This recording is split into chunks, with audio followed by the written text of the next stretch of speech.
Hey guys, I'm just out taking a walk, taking a brief break here. Please excuse the sweaty visage, but anyway, it's a little warm out today.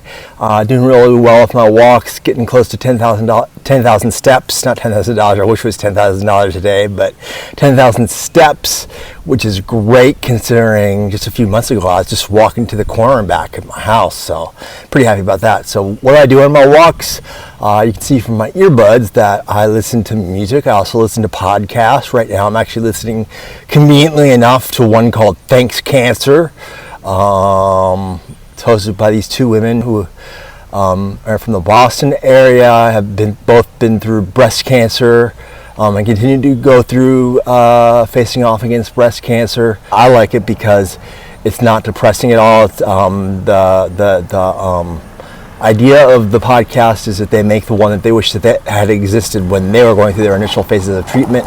So there's a lot that I get out of it. As I've said before, I believe all cancers are kind of connected, even though they're technically separate diseases. There's a lot of commonality across the board.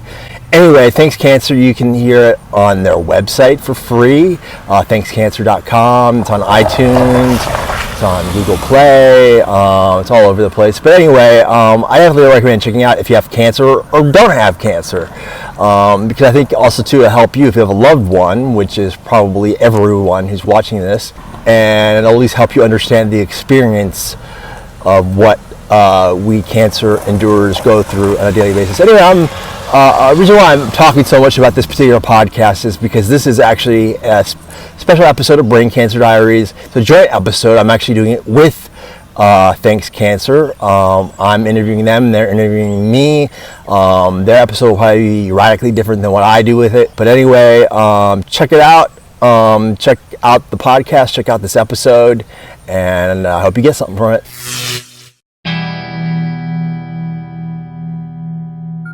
Hey guys, my name is Rudy. I'm a brain cancer endurer, survivor, whatever you want to say. Anyway, and this is Brain Cancer Diaries. And this is about my journey to recovery, finding deeper meaning in life, and so forth and so on. I talked to some people about their experience, and I've learned a lot along the way. I hope you learned some things too. Some of it's serious, some of it's fun. But anyway, hopefully it's always interesting.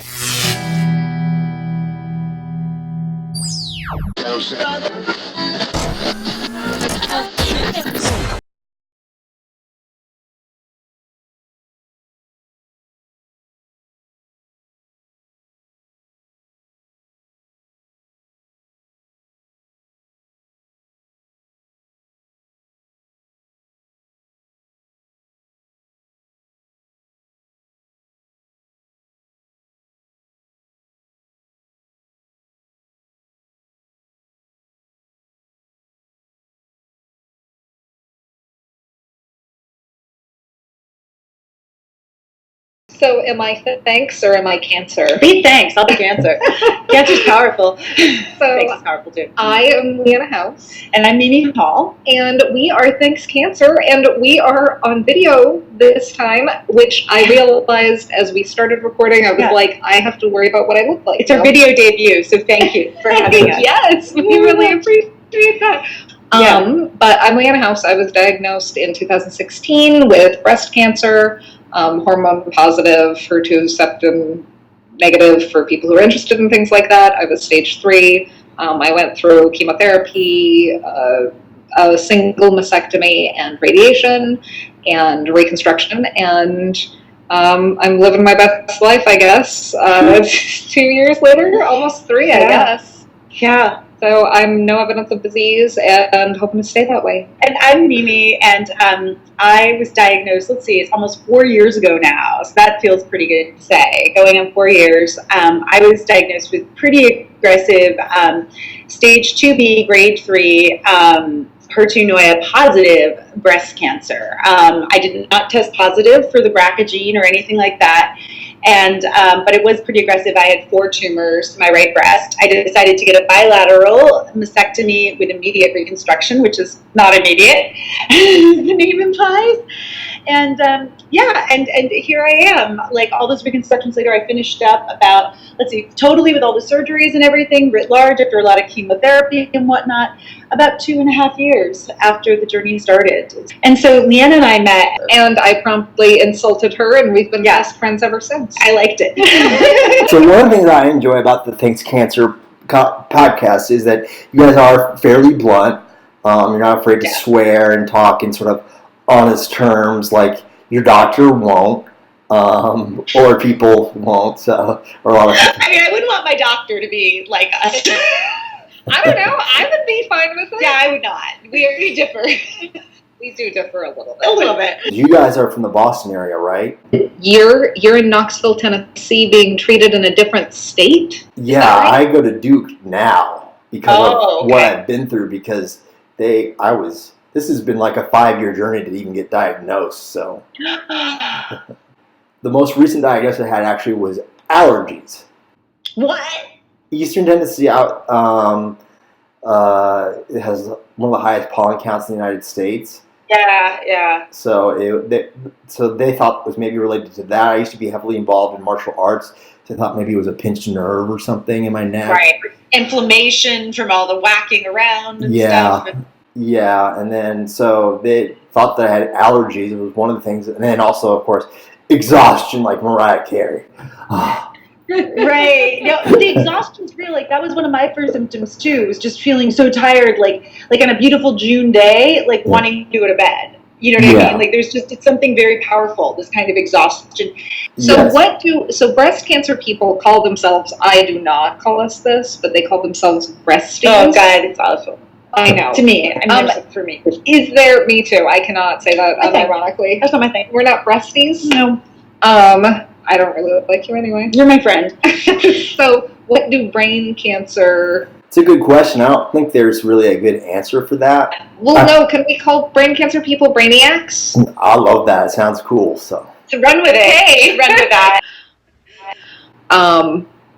So maybe this is an inappropriately blunt question, but so for me and my breast cancer, it brought up a bunch of identity issues, right? Like.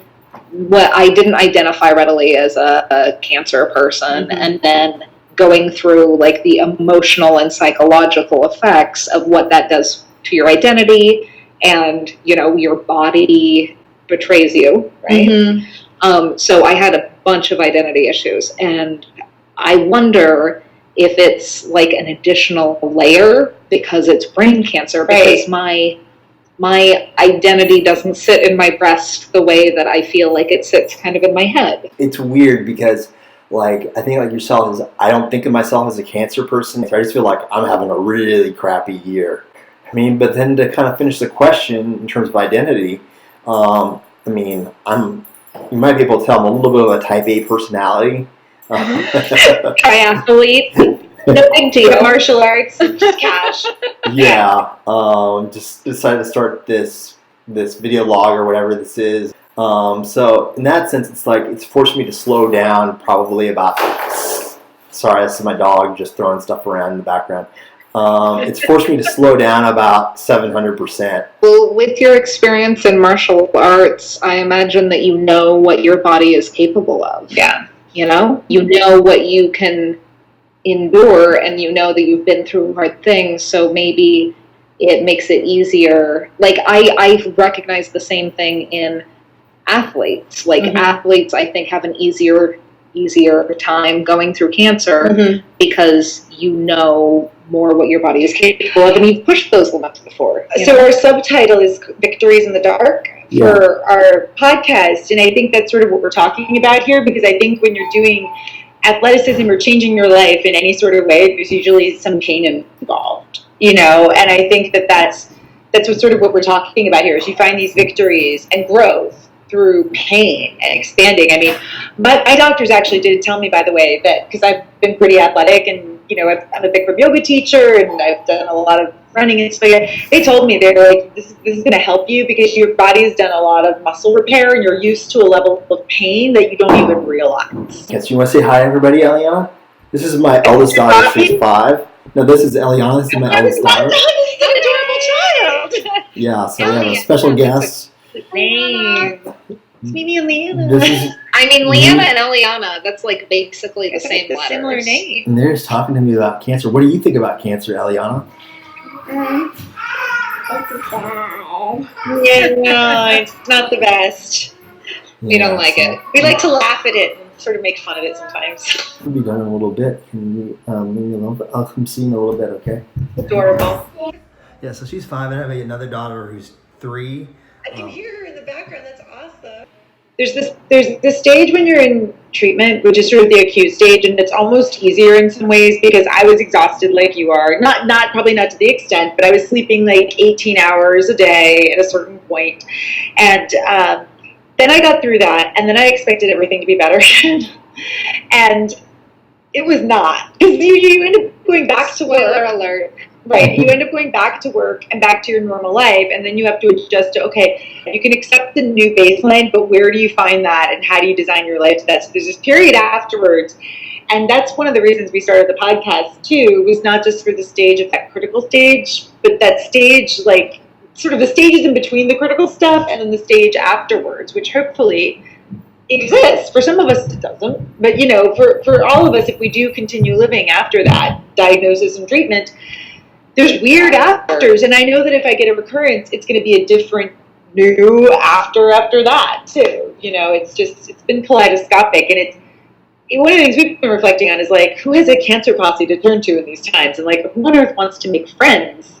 Yeah, it's been hard. I've been very limited in my engagement more recently because my oncologist actually said to me, she said very bluntly, you know, you're dealing with a little depression right now. You do a lot for the cancer community. That's great. Love the podcast. However, maybe you just need to forget about this for a little while. Yeah, I have an issue with that. I was listening to this episode where you're talking about that, and it was pissing me off. And what do you think? It was interesting, right? I don't think you can move on. I don't think... I am very much... I know you did an episode about moving on and talked about moving on versus moving forward. I'm very much about moving forward. I mean, maybe my attitude will change in time. Like I said, I've only been at this for a year, so I'm very much a newbie, but I am a different person. I have been redefined. I have cancer. I mean, it's the honest truth. It's like, I don't want to control my life, but I can't ignore that it exists in my life.